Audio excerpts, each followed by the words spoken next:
لشربان نیتجه و شربان جاین آزاد و ریبر آپو شا پیروز لوه و همو جنین جهان پیروز دکن. 8 آذر جبو ما روژه که گلکی گرینگه پیوسته ام لخودی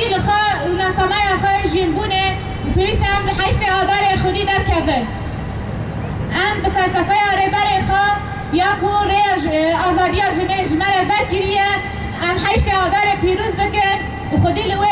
فلسفه در کفن. یا ریبر آپو یا 8 آذر او 4 مرکزن کو زندان امرالی جمره شاندیه یا کش بوجین کردستان مسکینه که گلکی مزن